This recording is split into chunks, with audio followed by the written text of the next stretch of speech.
Welcome, everybody. One of the things you're going to find out is that if you try to do it all with research, it's going to go a little bit too slow, a lot too slow, okay? And you say, why? Why can't I find out everything about tort law in research? Well,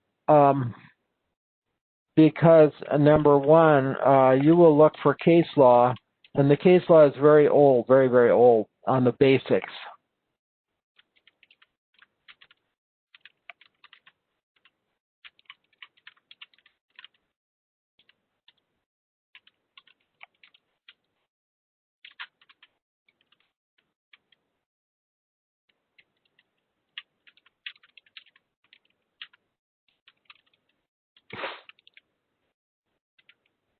And I don't mean necessarily you personally who are with me here now, but you in terms of you, the whole crowd of folks trying to learn it for the first time.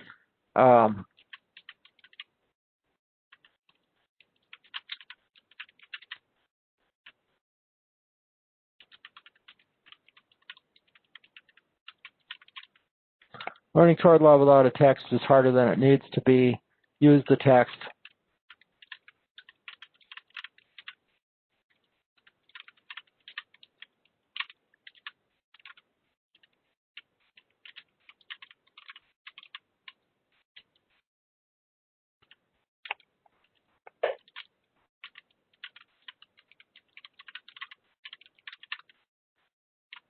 Basic tort law is not in statutes.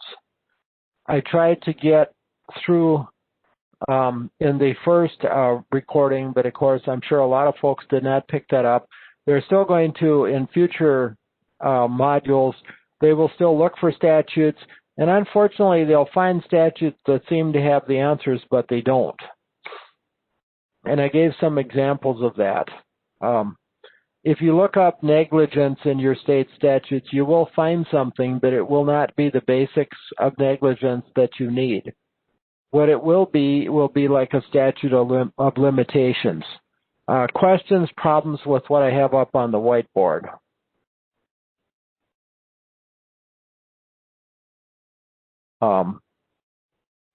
Try to come up with a question or problem as you can. I'm going to turn off video, by the way.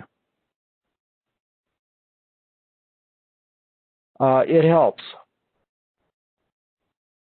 I'd like somebody to challenge me on using text. A lot of teachers are going against the idea of text. In other words, textbooks that compile it all. And there are arguments for that. I'll give you an example of something that is not a text and would prove me partially wrong.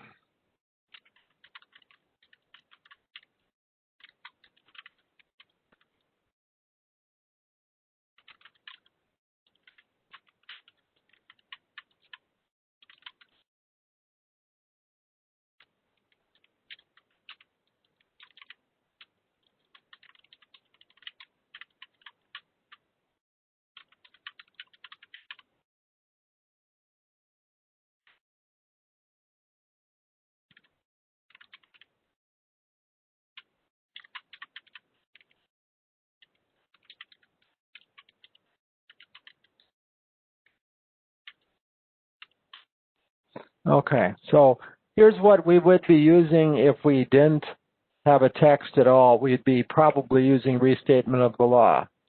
The reason that I'm not trying to get you into it as much as some commentators might get you into it or as soon is just because I think that for some purposes the text is better. The text is better at getting you to read through a whole bunch of things. Restatement is in separate segments, which is good for some purposes. Once you get into the swing of things with torts, yes, I want you to go ahead and try using the restatement of torts, okay? But I would start with the text and the lesson content first, okay?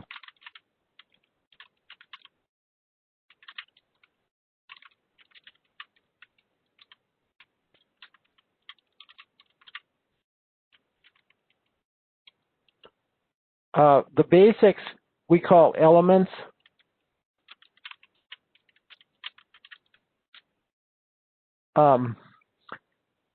Whenever you are helping handle a tort case, I will give this as a direction to you, and maybe the lawyer you work with will say, we don't need that. The reason he says or she says we don't need that is because that lawyer has it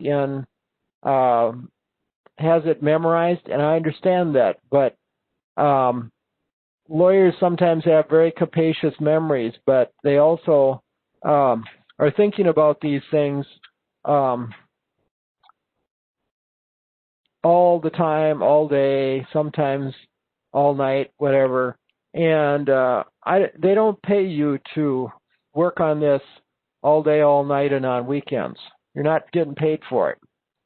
So I'd rather have you be systematic and put down the elements in a chart or table, and then it'll still be there on Monday.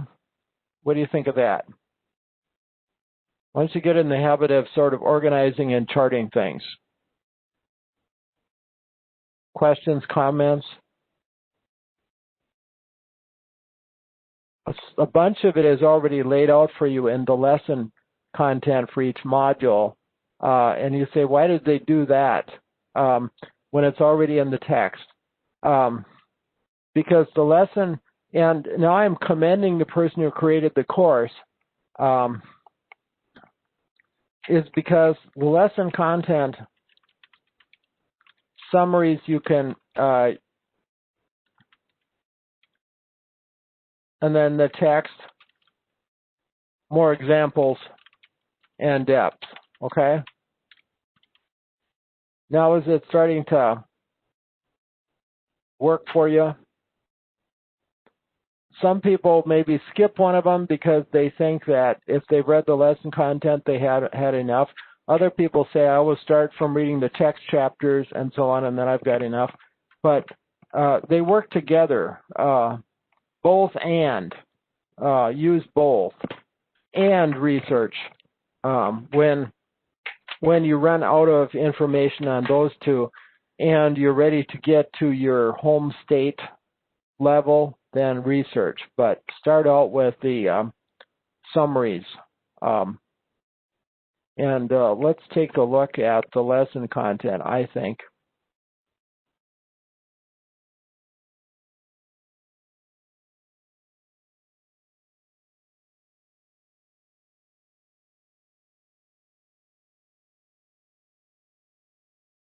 Yeah, and try to come up with 2 questions apiece. I realize there's only 3 of you here, but try to come up with 2 questions apiece as we skim through or as you came up with before class, either one.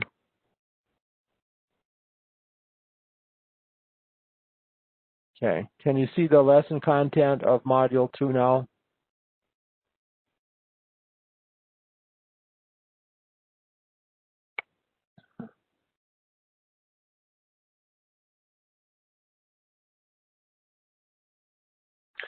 It's kind of trouble because I don't think we've really done much on the basics of negligence yet, and you're already dealing with defenses, but that's just part of the struggle of doing a 5.5 week, okay?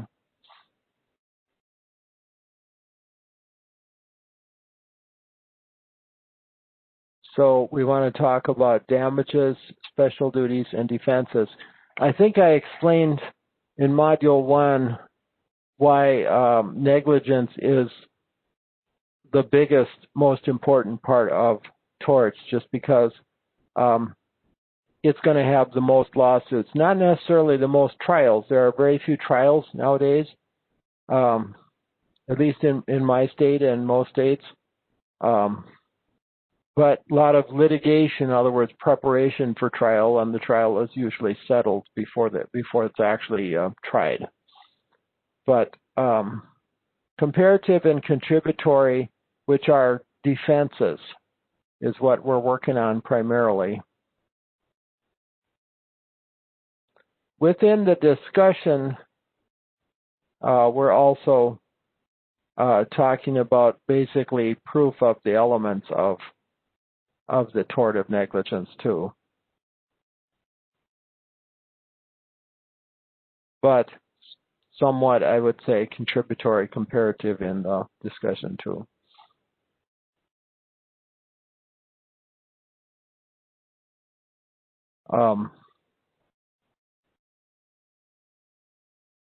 These are interesting because these are the opposite principles, but they're not both used in every situation.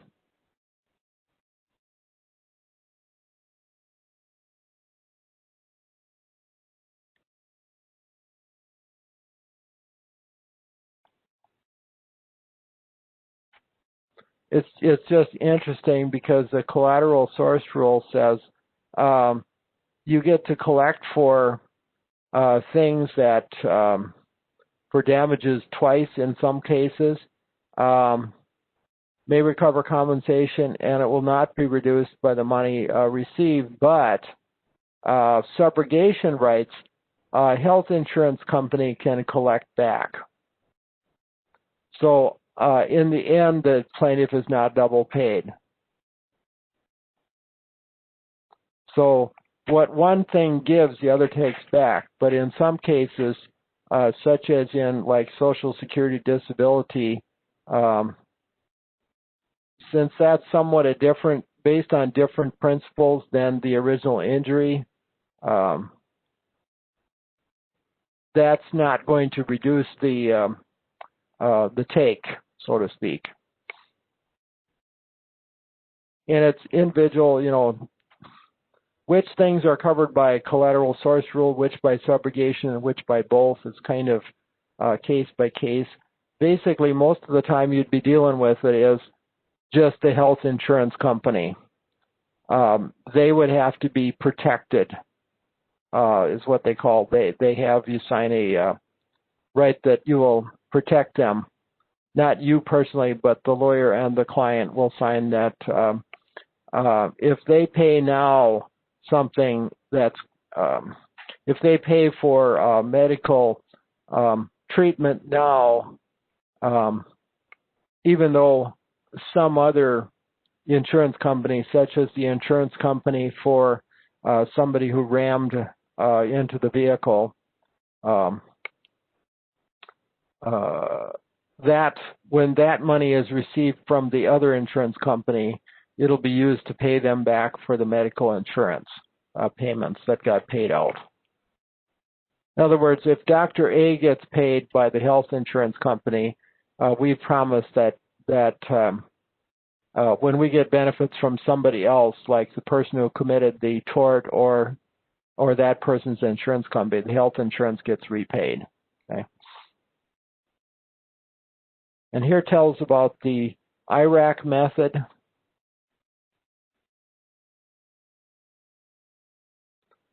This is highly recommended. I talked to one of the Supreme Court justices of Minnesota named Natalie Hudson. I talked to her in person a few years ago after she was elevated to Minnesota's highest court, and she highly recommends it. She was talking. She talked to a lot of lawyers, and I talked to her afterwards. And of course, I used to sit by her predecessor on the court when we were in law school together. So I just used that as a way of saying hi. I said, hi, you replaced the other justice that I used to know back when. And I said, that was a good talk. Tell me a little bit more about the IRAC. I teach paralegal studies. And she said, oh, I really recommend this for paralegal studies. Any kind of a paralegal should be thinking about using this, and we really like arguments to be presented this way. So any preparation or legal briefs, presentations to a high court, IRAC would help, and it would help at the trial level too. So you list the facts. The issues, you try to get the issues down to a yes-no statement if you can, and then legal rules to the best of your ability. Legal rules should have citations, of course. Analysis also should have some citations. because you're applying the laws that you found or the rules to the facts. And then the conclusion just stated how what you really came to, which side should win on the issues based on the analysis and the rules.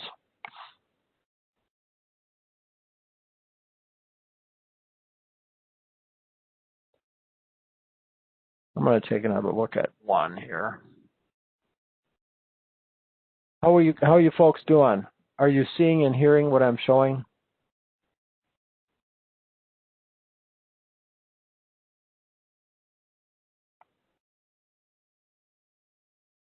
Okay, good.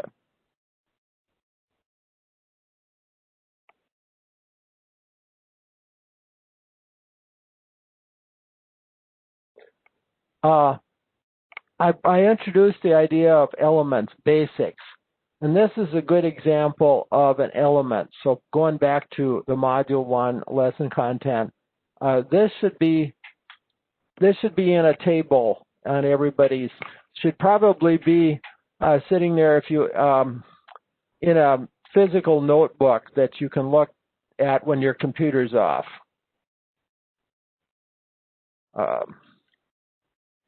That should be right in a table.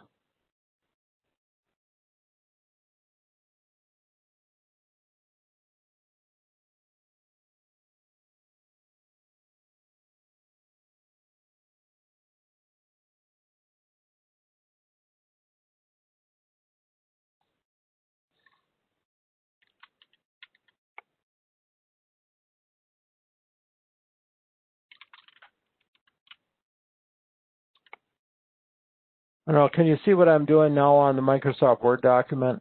Probably not, maybe not.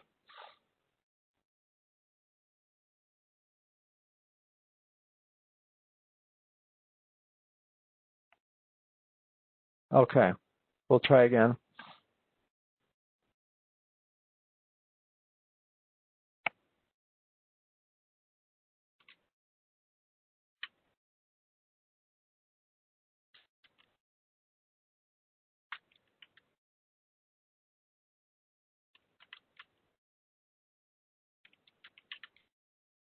I'm going to make it big too when I show it again here.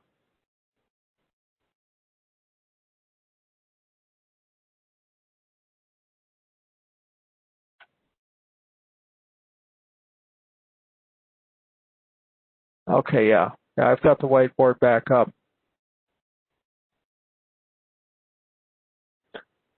So you say, what is your table for? This you should all have: duty, breach of duty, causation, proximate cause, harm, which is also damages. We could spell out proximate.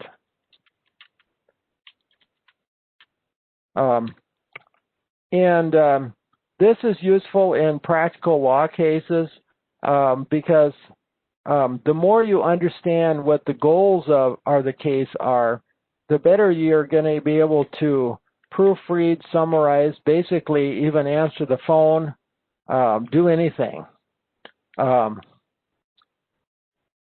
You will comprehend more quickly what is happening. And of course, fortunately or unfortunately, when a paralegal gets hired to a new law firm and they're either handling one like this or they're referring one out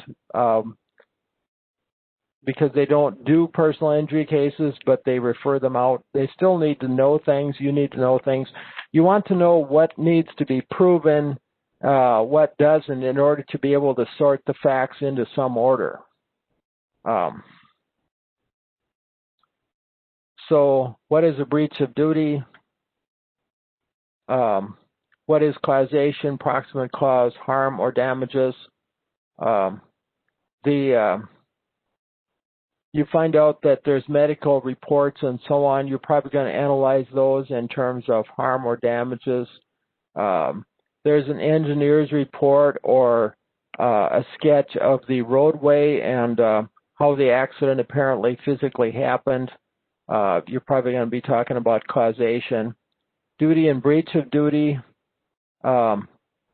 You've looked up some things on the in legal research to figure out what really the duty is in this type of case.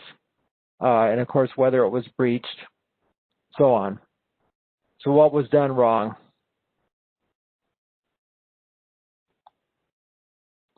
The other thing is the IRAC table, you should put it in table form too, I think.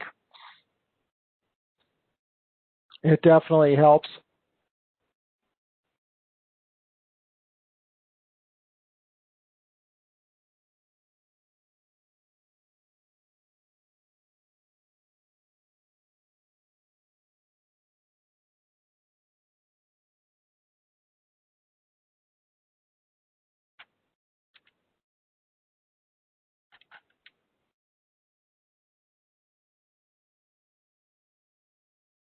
We could do it this way, couldn't we?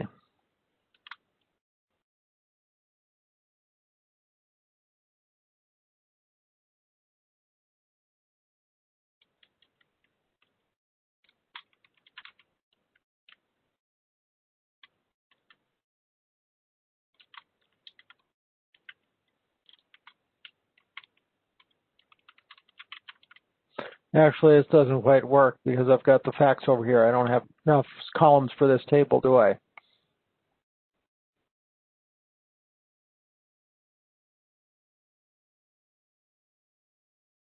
Nope. Let's see, how do I do that?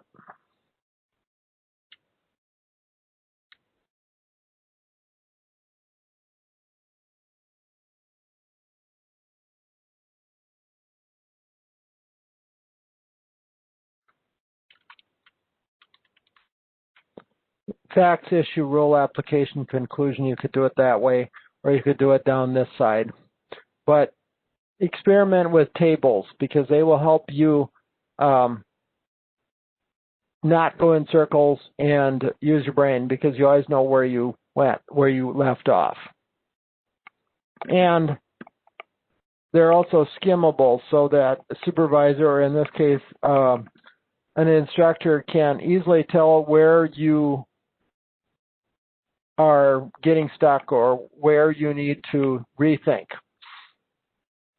It's just easier. What is logic? Most logic is organized thought. And once you've done a table, you've organized it. Okay, were you able to see what I was doing with Microsoft Word, folks? Okay. And what are the elements of negligence? Who knows?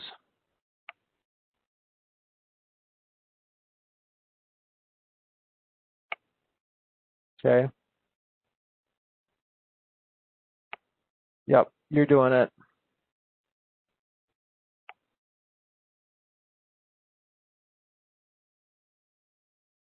Yeah, if you can get the elements of negligence, a lot of the defense is a passive defense, is that they haven't proven the elements.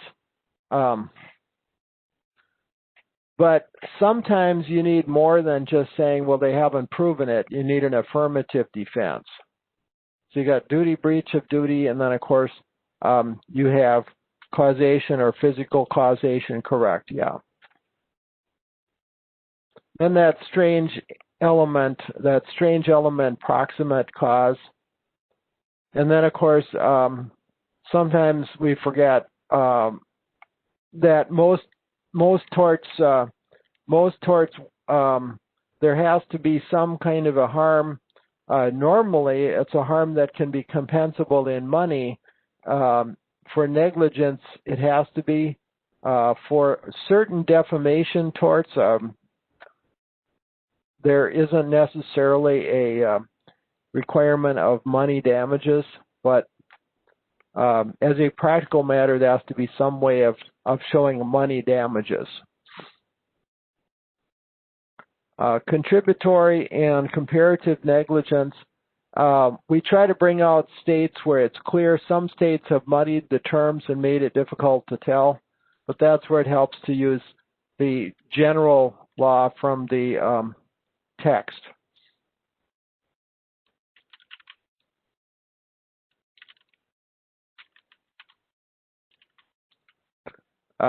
For the terminology, some states have acted like they still are using contributory negligence, but they really aren't.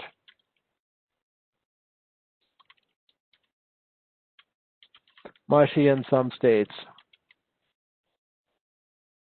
And that's why the course creator used the big decision where California actually made a big change on purpose, rather than just sort of pretended like they always had done some comparative negligence.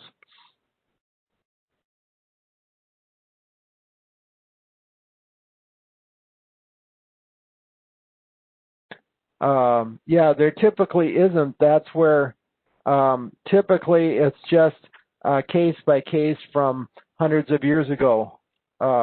In terms of, there typically is no statute that lays out basic torts like assault, or in many states it's called battery,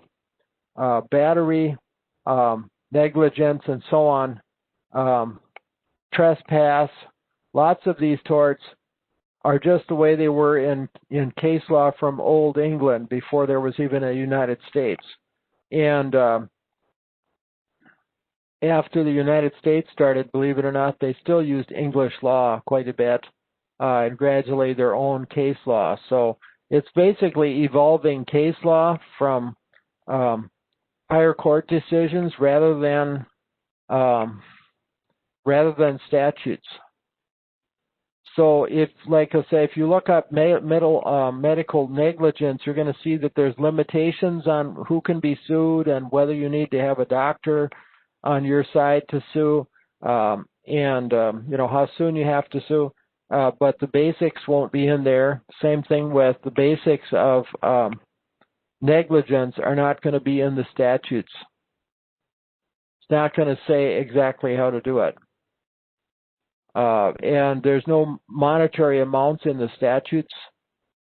It doesn't say that you can sue for $20,000 for loss of a right leg for 6 months, an injury that does that, but that's $10,000. It won't say that anywhere.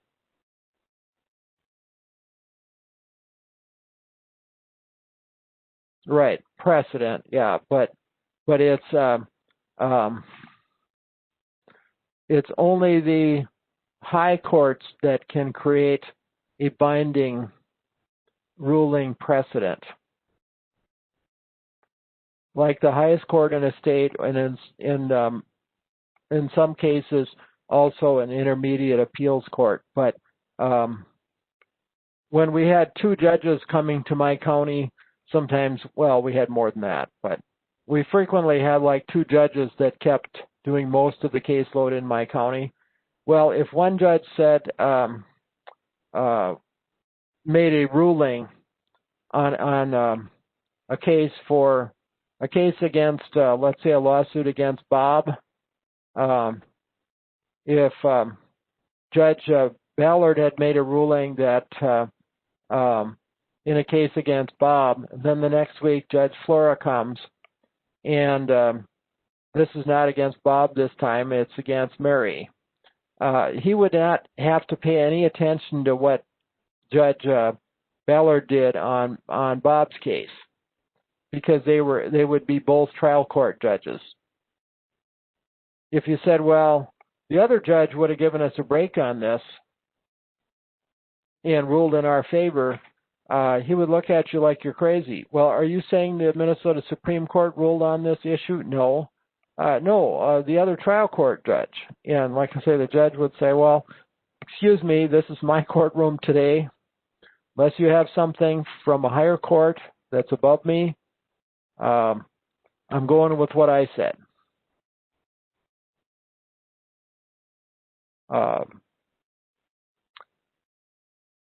Contributory negligence was kind of an extreme rule, although it was still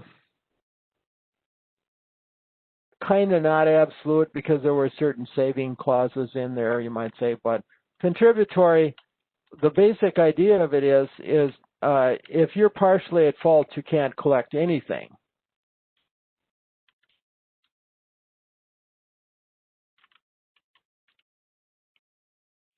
We're just going to say someone sues for a car crash.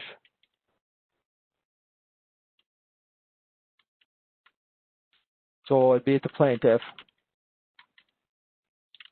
the defendant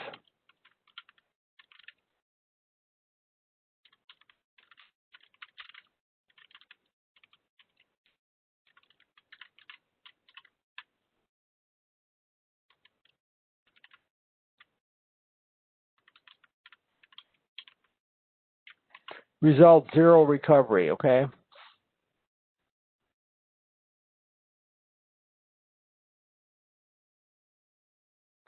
And that was terrible.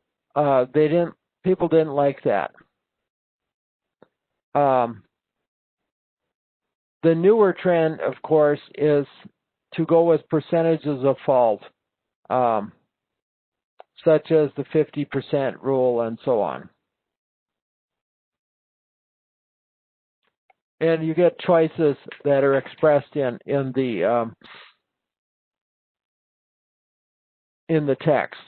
I would probably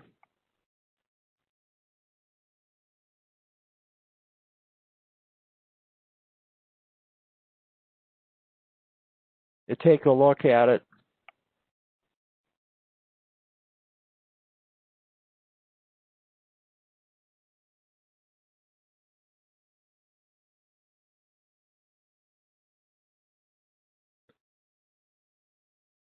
Contributory negligence effect was harsh. Any slight part bars plaintiff's recovery. That's pretty harsh. But it was varied to soften it. You had the last clear chance,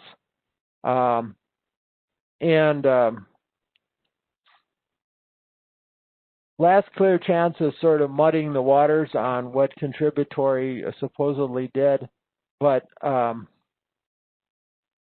need to read through that.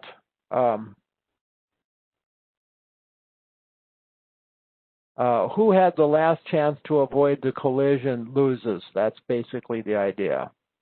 But then look at this very carefully. Well, let's see which page we're on. We're on page 128. And can you guys see the text, what I'm looking at? Okay. And look at the different choices on comparative negligence. And then you want to look at Lee versus Yellow Cab Company. And we will look at it in Lexis too, so you can use the features of Lexis to analyze it further.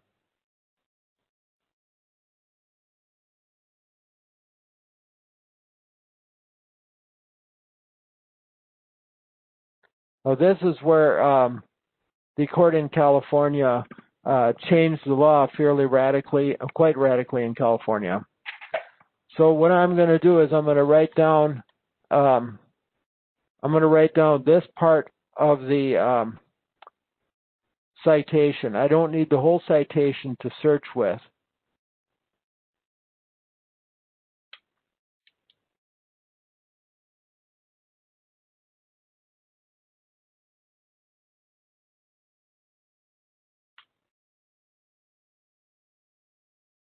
And then I'm going to go to Lexis.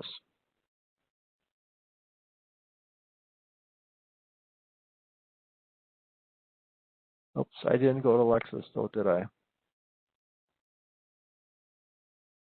I go to Lexis first or it won't work right. Okay, there we go.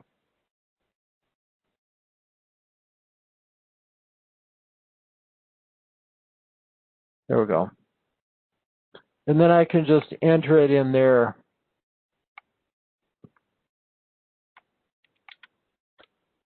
You don't have to use capitals correctly. Normally, you do have to use spacing. But normally, you don't have to use punctuation or capitals letters. Did I get that wrong? Well, I wrote it down wrong because my pen kind of ran out of ink. Sorry about that. Is it 532?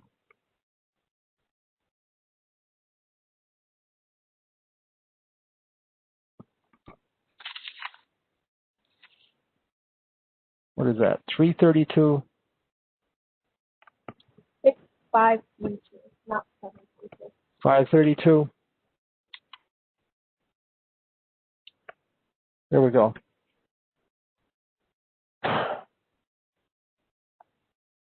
Okay.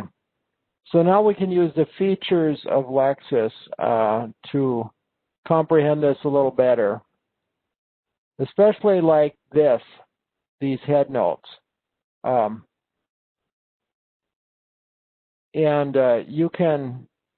You can find the positive side of those that agree with something, and you can narrow by head note, okay?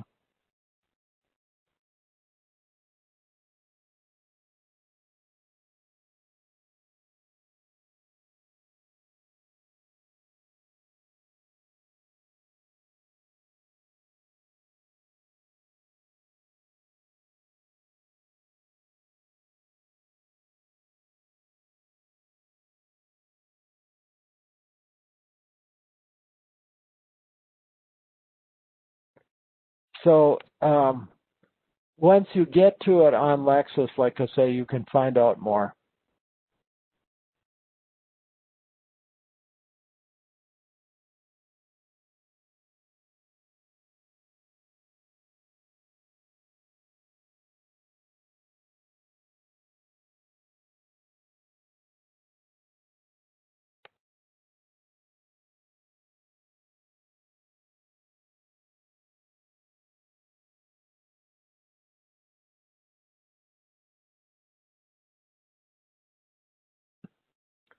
Then you can see other cases.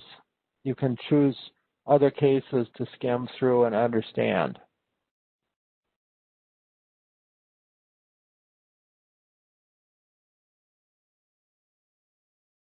And you can look at other citing cases, excuse me. And then you could narrow it to your home state or something.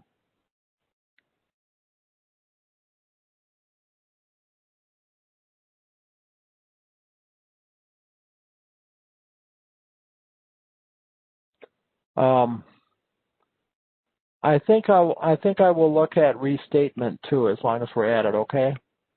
What do you think? You ready for that? We're really working on Lee versus Yellow Cab.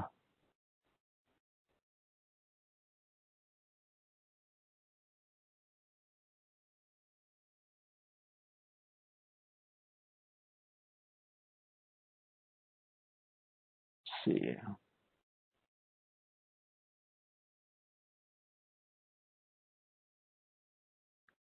No, I'm not sure.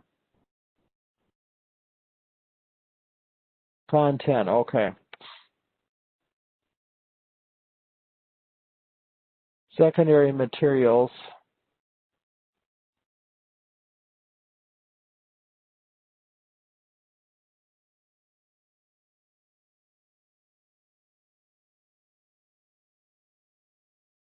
Restatements. I don't know, maybe that went too fast, but I looked for secondary materials, then I went to content type, and then I went to the middle. You see where I am? If you know which restatement you want, though, you don't have to go through this much.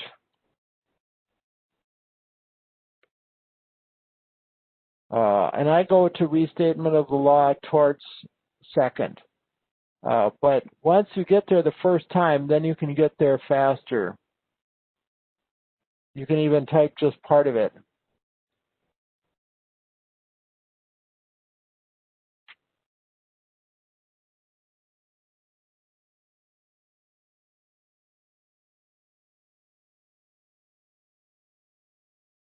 You can look at defenses to all tort claims, or you can start with just negligence. Okay? And then we're going to look in Chapter 17, Contributory.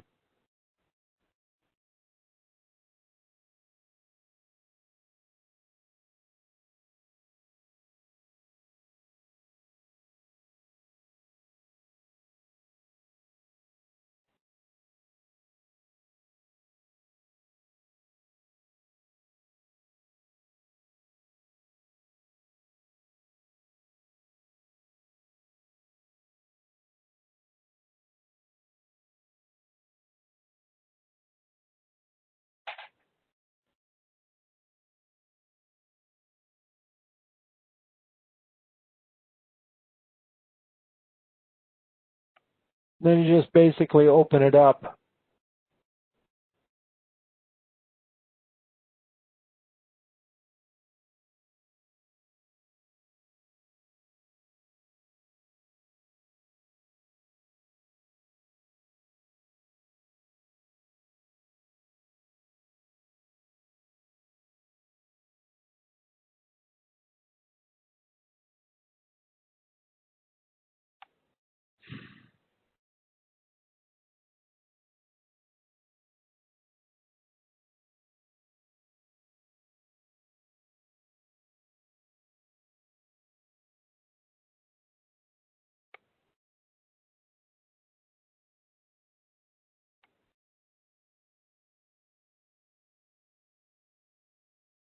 You can look at other defenses, of course.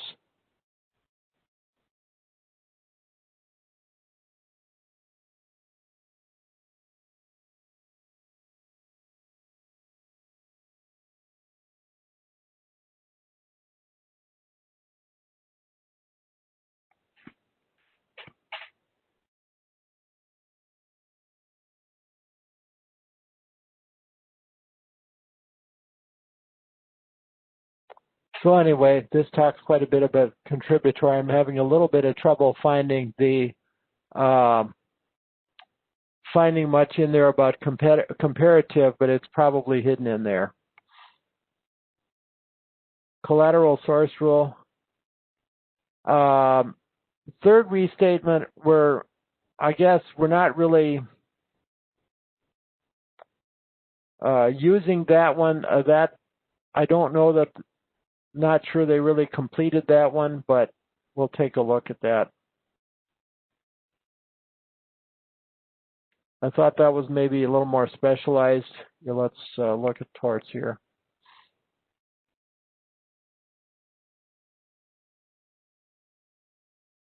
Well, they've got all kinds of ones for third. Physical and emotional harm, drafts. Okay, that one draft. In other words, that's not completed. Official text for apportionment, drafts, products liability. Maybe this one is complete enough here. Maybe this one would help.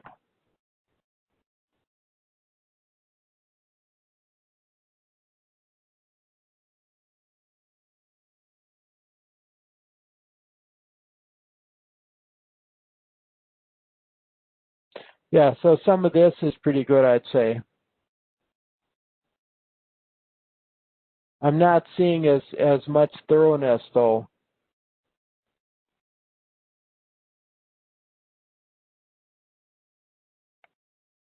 I'm not seeing all the thoroughness that's in the second. It's still helpful.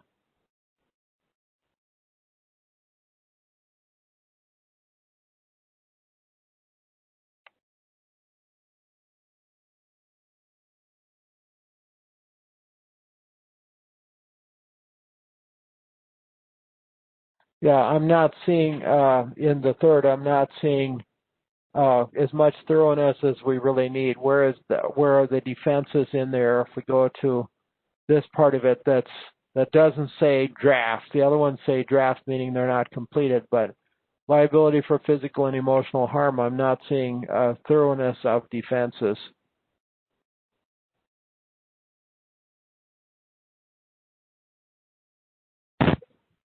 I'm looking through the restatement of the law towards third apportionment of liability, and other topic one, there's basic rules of comparative responsibility. And then statute 5 talks about negligence and duty to exploit. And then 4 is proof of plaintiff negligence and legal coverage.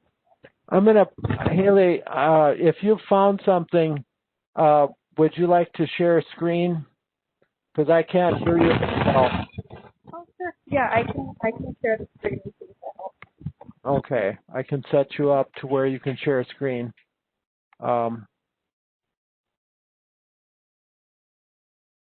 Okay.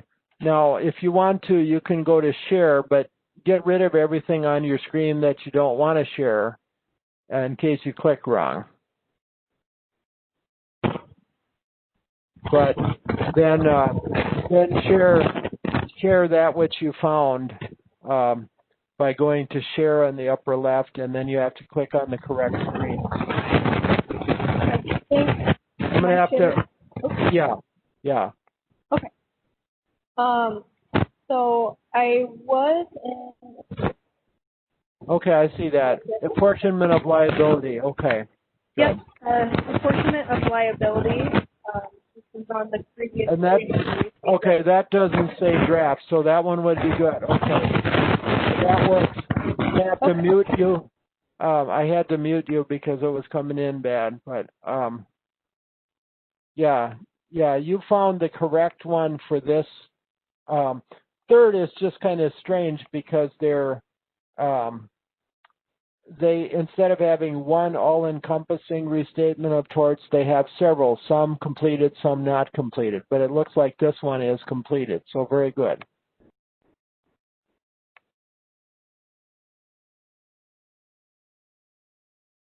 Yeah, that would help.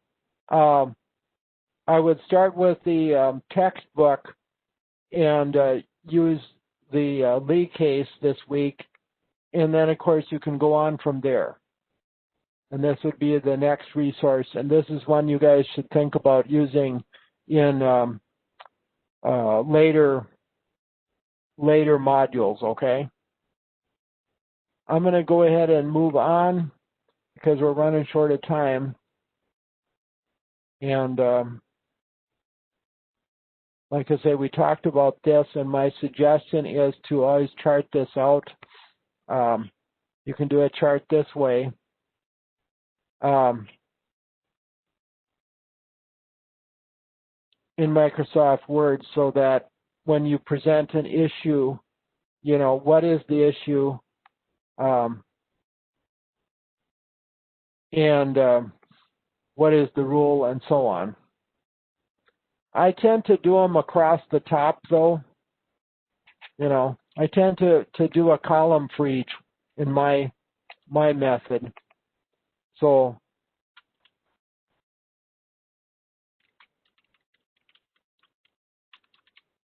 I tend to do it this way.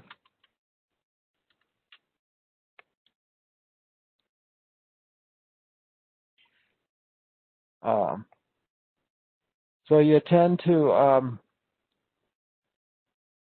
and then you can explain each thing. The beauty of this is that it's easy. I often say if you're well organized, even when you're wrong, you're right, because the supervising attorney says, well, I think it's a different rule. Then you know what you need to fix. Then you need to fix your application, your conclusion. If the supervising attorney says it's the correct rule, but still finds a flaw with your conclusion or question, then you need to look more carefully at your application.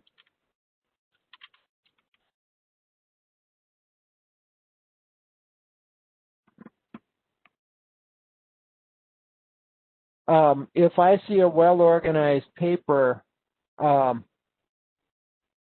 let's say that the rules and the applications have cited sources in it.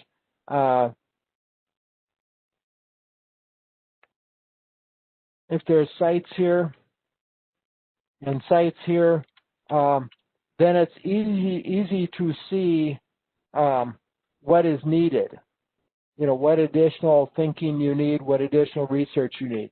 Maybe your research is absolutely complete, but I think that you're missing steps on your application, or maybe your application looks perfect, but you're using the wrong rule. Then you can gain skills. If you gain skills, you've gotten your money's worth from this course.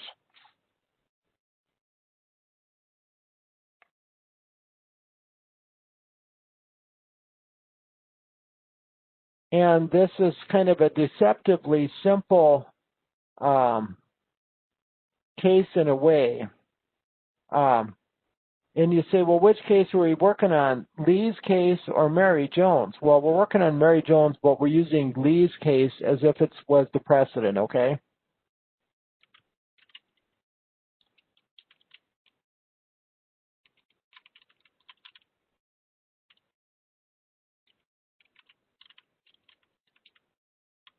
So entire class using the precedent.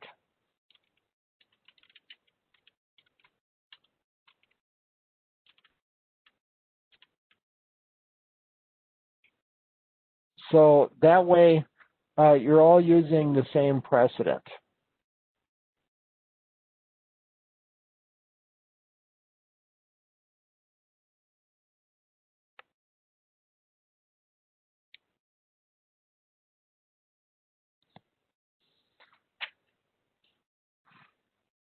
But one reason why we do it in the most hyper-organized way you can is that you gain skills, and another way is I think you're likely to be correct. And like I say, if you're partially incorrect, you know you gain points for good reason because you did something that would work in the working world.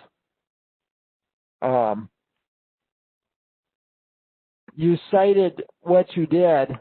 Any additional information you use, such as from the text or from the lesson notes, you cited those in your analysis.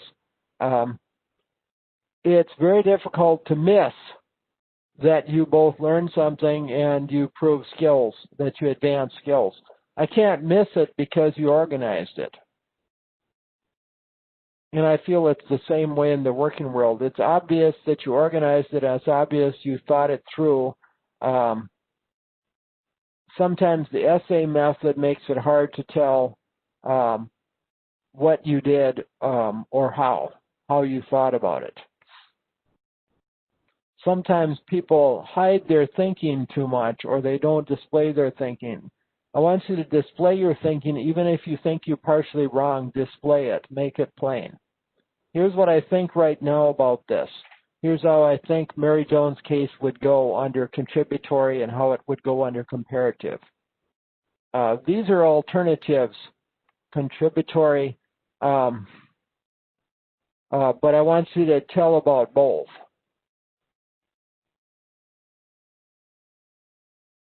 Give both results, not just the final one in the Lee case, okay?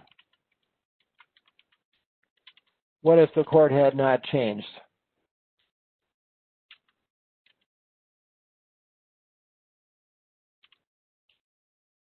What if the court had not changed the law?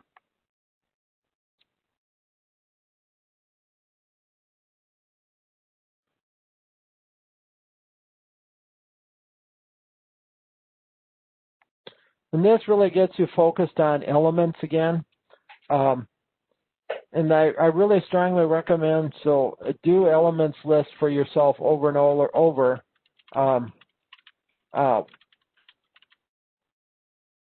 One of the interesting jobs of a paralegal is to jump into and out of cases where you have not been involved from the start.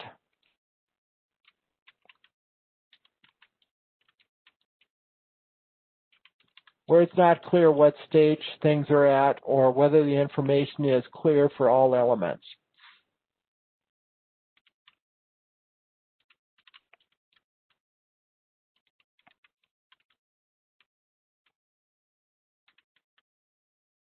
It is not clear that all elements can be proved. How about at the beginning of a case?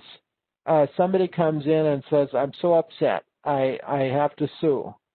Do you think that we have, in the first half hour, do you think we have enough information on all elements, typically? Person comes in and says, well, I brought some of the papers. And I remember what the policeman said. who is going to do a report on it. And here I can tell you what my doctor said, what I think the medical reports are going to be. So they're going to be able to talk about causation and medical harm. Do you think we're ready to prove all of the elements yet of a negligence case? No, we're really not.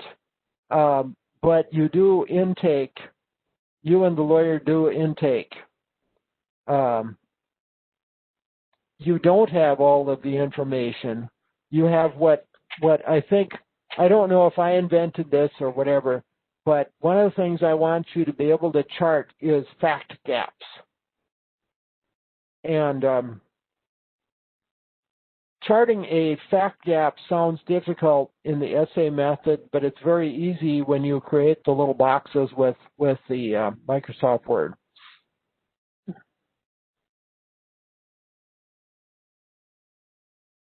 So you say, how could there be a fact gap? How do you represent that? It's really easy with the chart. Yeah, ask questions, but one of the things you do is you say the issue, or excuse me, let's say harm damages. You say you just type fact gap.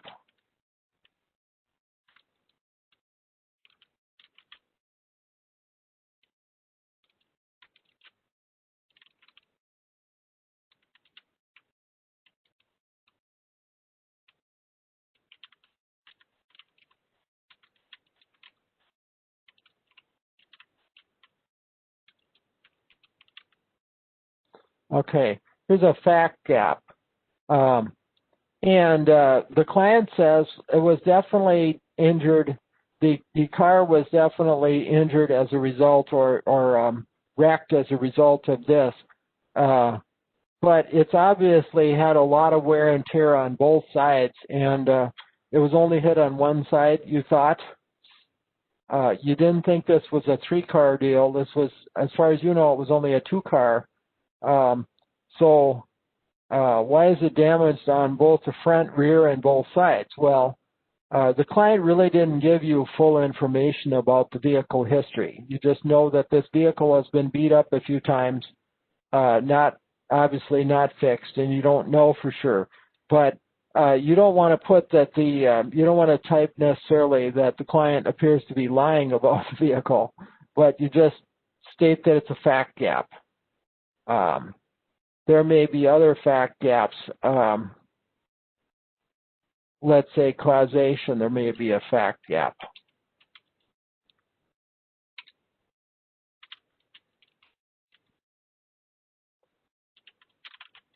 Whether the light had turned red.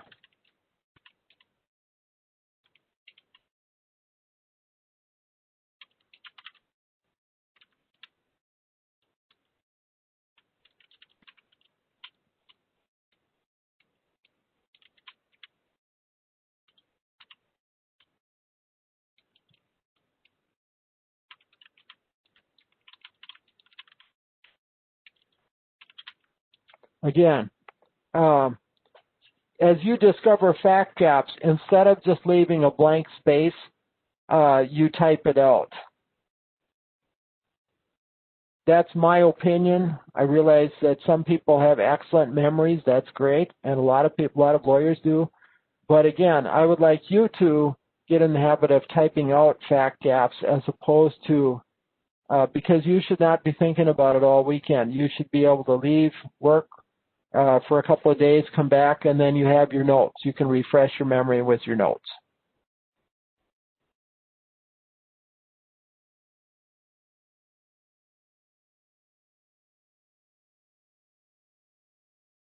Yep. Yeah, Haley, very good.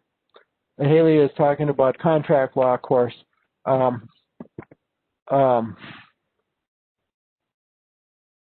Yes. We did analysis tables. I did. That course has my footprints under my, I did a lot of the content for that course. The pre-prepared content, obviously, not the announcements and that, whoever you took it from, but I did the pre-prepared content for that course. So intake sheets, trying to do a better job of intake, but any job you do on intake is not going to look perfect because you really don't know everything yet. Very rarely will a client, even a business client, bring in a fairly completed case at intake when you first talk to the lawyer on a case that's been accepted. The lawyer will accept the case, and not everything is immediately provable with the information we now have, right? Yeah. That is fabulous, yeah. The quiz is 30 true-false questions.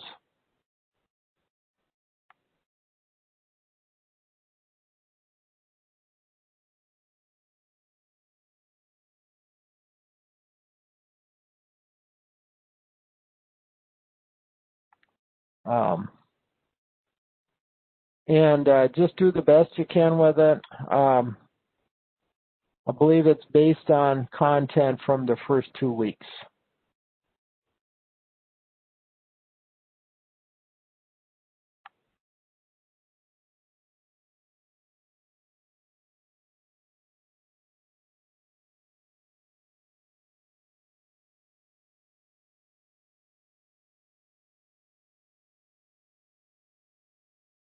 Yeah, it normally goes, it's on this week and the last week each time. You get a quiz, yeah.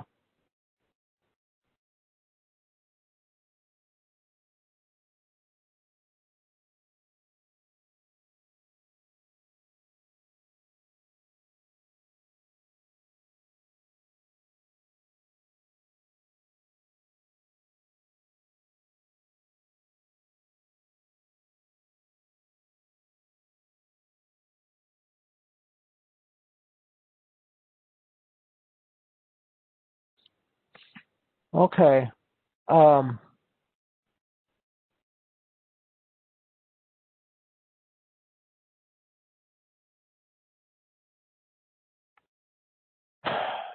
Yeah, you should be able to see it this time, the results of the quiz.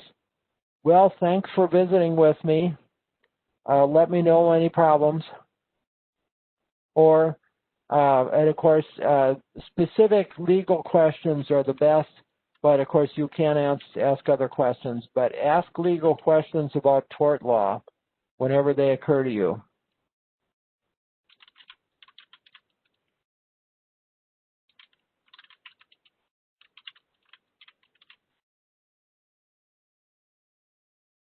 Ask about tort law by course message or text, and thanks for looking up.